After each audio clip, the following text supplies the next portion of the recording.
Hey guys, welcome back to episode 3 of Raid 3 for Ultimate Ironman. So today we're going to do something different. As you can see here, the map has just been updated with the ruins of Ilik, and below that the tomb of AMASCUT, which is the raid that's coming up. There is a quest called Beneath Cursed Sand that must be done as a requirement, and in this episode we're going to go do this quest. Because how do you do Raid 3 without even doing a quest? So let's get started. So we start in the city of Sofnem. The quest giver is down here by the stalls where you buy cake. And when we talk with her, she shows us a message that tells us for us to go east. So to the east ruins we go, and right here shown on the map. And soon we'll arrive at the camp. And we see the main character in this story, not ourselves, but Maisa. And I gotta be honest, her design is actually kind of cute. Anyways, she tells us we need to go to explore the pyramid, and away we shall. It looks like there are many workers in the pyramids, just like how it was in ancient Egypt. And Maisa says they won't respond, so let's go down and check it out. And so we arrive at the majestic pyramid, but it seems to be blocked. Oh no, I can't do race 3 anymore if the door's blocked. But no, it's okay. That's why we have the quest here. It does appear there's a cutscene now, and this is probably our first boss fight. So I didn't actually even look up a guide to do this, at least initially. I just I wanted to get that MMO experience, of actually exploring. And I did a lot of that, and even this boss fight, as you'll see soon enough. Am I supposed to? Oh god, wait. I'm not ready for Whoa! I'm not ready for combat. What is this? No, I'm not dying here. I'm not dying here. I'm not ready for combat. What was that? Wait, okay. I'm gonna... So that was me on live stream doing the quest. I actually live streamed the entire quest, and I try not to read guides for as much as I can. And you can hear how panicked I was. So here I am back again with more food this time, and I still don't know the mechanics, but I kind of knew I needed to run around, kind of like Gower Dungeon bosses. So without further ado, let's go into round 2. Oh shit. Go ahead. Are you ranged? That's the question. Are you ranged, sir? Or not? No. Can I save slightly behind here? Yes. Oh wait. Oh! What are you doing? Wait, is he smart? Yeah, he's smart. Holy crap. Oh, it disables prayer. I get it. I see. Alright, you know what? Fine. I have done this boss multiple times. I will kill you easily. I have done a boss similar to this 950 times. You are not going to be able to kill me. Try. Well, suffice it to say, he was no match for me. And we get to a cutscene where the man tells us a lot of useful information, which will push the plot forward. And now we need to go our separate ways. Maisa will go investigate Sofnum, and I will go investigate the ruins that we saw earlier. Let's get to it. So, away to the ruins we go, and once we have arrived here, there's a lot of things you can search, and the first thing that I search gives me a stone tablet. I open it, I read it, and I cried, because it was at this moment that I knew I needed the guide. It's one of those puzzles that if you don't read a guide, it'll take you so much time. And yeah, I did try very hard though. I tried for at least 30 minutes to figure the password out. At the end of the day, I had to read the guide. So I cheated, but I wanted to get this quest done, and I tried my best. So I looked up the guide, and that was the password to open the chest. I still don't know why. I'll figure it out eventually, but we got what we needed. And since I'm already reading a guide, I might as well just use the guide and finish this quest. So let's plow ahead. And coming back to the furnace, we He gave us some coal, light it up with a tinderbox. I read the quest guide, so I got all these items from various places. And basically, we make the scarab necklace, and we get to go down to the little trapdoor in the other part of this ruins. Let's go there. Yep. There's a little mini game here. You just point the scarabs down, and the trapdoor opens. Go in there, fight a couple of mages, just pre-mage. They do poison, but it's not very strong. They're pretty much weak in general. And then after they're dead, you go down the staircase, and there's a really cool mini game down here. I think it's the same one that you find in the Sepulture, which is at the agility training in Mauritania. Basically, you dodge the little arrows. I didn't get it initially, so I took a lot of damage. But once I figured out what was going on, just go south, press the lever there, and then go north, press the lever there, and you get to go to the next room. You'll see here, I'm supposed to hide in the walls, but we're in the middle there. But I failed. I'm bad at agility. And once you've solved that puzzle, you go to the next puzzle room, where there's 4 urns and there's a bunch of plaques that you can read, and you basically have to put the stone tablets into the urns in the correct order based on your own plaque. Everyone's is different, but basically you just need to get a pen and paper and write and just figure out where the plaques are supposed to go. If you get it wrong though, you take a lot of damage, which I'll show you next because I got it wrong. Yep. So I placed the last one in, and when you click on this, boom, I took a lot of damage. But eventually I got it, and we get to go into the next room and talk to the son of a pharaoh. So I highly recommend everyone read the dialogue with this spirit because it is very, very cool. It ties into the awesome history of Runescape with Zeros and even the Mahadrats. Runescape 3 has this all fleshed out. Well, not all fleshed out, but pretty good. But it's really nice that they're finally starting to bring that. That was one of the big reasons I love Runescape. The story behind it is so cool. But yeah, I actually read every single dialogue. I explored every single option with him. And basically he tells you about his story, and then tells you to go upstairs and kill, or not kill, defeat the high priest of his order. And so I went up to the stairs and used the key, and then, the key was in the urn behind the spirit. And then you see the Scarabus high priest with his guardian, and the guardian is the one you're fighting. And this fight honestly is not that bad. I got it first try too. There's a couple of special attacks which you'll see soon enough. One is the guardian will do this shadow scene where you have to just run away from him. He hasn't done it yet, but yeah, just pray mage and just shoot at him. Same thing as Ceradon, just kite him. There it is. That shadow thing, if you get hit, it does hurt quite a bit. There's another ability where he spawns a little swarm, a portal, yeah. And if you don't kill it, it will explode and do damage. So it's pretty easy, just kill it. And then the last special ability is there's a swarm, not that one. That's the first special ability.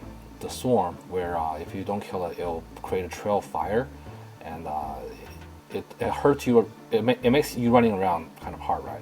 You don't want to get in melee range because he hits pretty hard with melee, but otherwise, this is just a smaller Ceradon. There it is. That's a swarm. Yeah, so I just did this on repeat for, I don't know, the next 5 minutes, and we got him. And so once he's dead, you can talk to the Scarabus head priest again. And it's really funny. The first thing he says is, "Oh, ready, launch." He says, "Stay away from me." I love that. The writers here are really having fun. But anyways, right. He tells you a lot of good history too. I highly recommend reading through. Don't spacebar quests. This is the one thing that gets you out of grinding the same thing over and over again. Read the dialogue. The writers of Runescape, of Jagex, are really, really talented. I love it. And basically, he tells you that the AMASCUT, the Devourer, has taken over all the demigods of the desert, not the jungle, sorry. And she's in the tomb, and we gotta stop her. And let's report back to Maisa. So here we are back in Nador, talking to Maisa, and spoiler here, but the plague in Sophnum and Menopause, not even a plague. It's fake, and the rashes they get is from cadaver berries. So you have a very long conversation about Romeo and Juliet and my arm, the troll quest, my arm, and it's really funny. Like I really loved reading this dialogue. But basically, it comes down to fake plague again, just like our Doom's quest. Seems like there's a lot of repeat going on here. But anyways, and what's really cool here is Mysa's like, yeah, I got everything, so can you just go get the lily? So like, I thought I would have to go get the cadaver berries, everything else, blah, blah, blah, blah, blah. All you really have to do is get a lily from Crocodile. And it's very funny, you'll see. So this is like the one task you have to do. There's a lily on an island, and there's a crocodile guarding it. So you give him the meat, and you guys form a great bond. I love it. This is so funny. It's so lighthearted, right? Yeah, it's simple. I go get the lily and go back. So we have one more small task to do. We gotta warm up this Sync Magic, which is similar to the coal chemistry thing that you used in Regicide, I think. But anyways, I really don't understand what this is. I just randomly pressed buttons and somehow I got it. Let's just skip this part. Someone will write a guide about it, and it's not really important, right? It's a bunch of so yeah, let's go on. So we're here back in Sophnam. We got the crate of cure now, and we talked to the head priest, and we're like, "Here's the cure," and the priest says, "Well, you have a cure?" And we're like, "Yes." And the priest's like, "Oh, you can't cure it." And we're like, "Did you try anything?" And the priest's like, "Yeah, I prayed." That's gold. That's really just gold. Yeah. And back to the pyramid we go, find Mysa, and that's it. We pretty much did everything except the final boss fight. There's a very cool cutscene here where you say the magic words just like in Demon Slayer, where you cure. It was 3 words. I think it's probably different for everybody else. But you free the slave, yay! Everyone gets to go home, and some of the slaves are even there to stay and help you open up the tomb doors to the raids. I like how they tie that in. You'll see it in a bit. But basically, at this point in time, I'm like, wow, that was actually a super easy quest. It's a master level, but honestly, it felt intermediate. Other than like the difficult boss fights, it wasn't easy at all. I mean, it wasn't hard at all. It was super easy. There was not that much to do. I remember like a Kingdom Divided. That took so long. There were so many different steps. Yeah, but yeah, time to go do the boss fight. But even before then, there's still some funny things related to Osman, the Prince Ali rescue quest giver. Yeah, so Osman's here. It's revealed that Khalif and Mysa had a relationship. Oh no, Mysa. Anyways, yeah, there's some funny dialogue, and then we get to the final boss fight, which actually is kind of hard. Let's get into it. I tried like 3 times, and I almost died each time. And yeah, here it is. Osman doing Osman things. He always disappears before a fight. He did this in Contact too. And you're like, no, don't you dare. Oh, alright, well, this boss here is quite interesting. If you play League of Legends, he is like Zed. He actually creates a shadow, and he switches to his shadow. And after he switches to his shadow, if you don't kill his shadow, you take like 90 damage. Yeah. And he runs. Look, this is an NPC that runs. Okay, there's the shadow. All right, so you can tank the shadows if you want, but what I've noticed is that and you missed it, but he did another special attack where he absorbs lightning in front of him. That one's not too scary. You can just dodge it. But like, okay, so the shadow does a lot. Like the shadow keeps hitting you, right? And I'm like, oh, this is not too bad. I'll tank the shadow. I'm in pretty good gear. You melee him because he's resistant to magic. And okay, that's the swap. Boom. Now look at my health. Ready? Wait, it didn't happen. Oh, it didn't happen because I ran away. Okay, you'll see it the next time. I'm not really sure exactly what happened. Someone can probably explain, but that was the first time it didn't hit me. But every single time afterwards, I've been hit for humongous damage, and I don't even know why. But yeah, anyways, as I was saying, he's resistant. Ooh, that was his lightning attack. He is resistant to magic and range. Here it is. Yeah. So it's really dark, and boom! Look at that. I got hit it's like literally Zed's attack.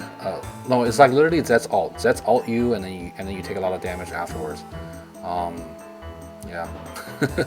But I got close on my first try, really close. If I didn't have that shield for the prayer and I just had one extra fruit, I may have been able to do it, but alas, it was not meant to be. I think I got hit by the shadow again. I did like this is when I realized, okay, the shadow's way too strong. Like, pow! 1 HP. I went from full to 1 HP. I had to tap. I don't know what happens if I would die. So I tapped. All right. Okay, so what you're witnessing here is actually my third try. I tried, so now I'm killing the shadow. But I did try a second time and I failed again. I tried range the second time. I ranged the shadows, it did not work. So you just melee the shadow and you melee him, and it was close. Look, I had no food left. Yeah, it was pretty close. Obviously, I'm an Ultimate Ironman. I could have got my bruise out and it would have been a pretty easy fight. But I was working with limited inventory, so I didn't want to death bank or death pile to get my items out because I'm still grinding bandos for preparation of the other raid 3 related things. But yeah, that pretty much concludes the quest.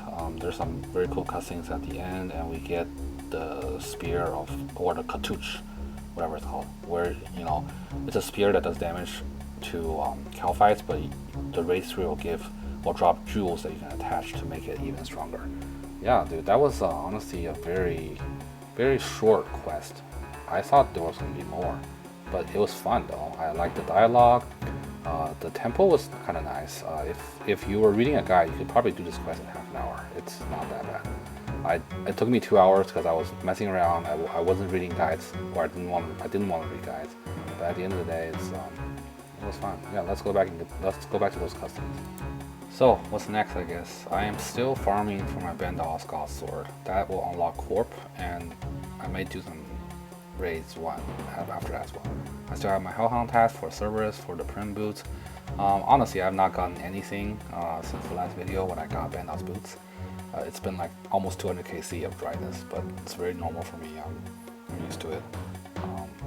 I got 2,000 agility, 20,000 agility experience there too. Very cool. Yeah, so here we are. I'm just waiting at the door. I'm really hoping this releases soon. I can't wait to get in there and just try stuff out. See you guys next time.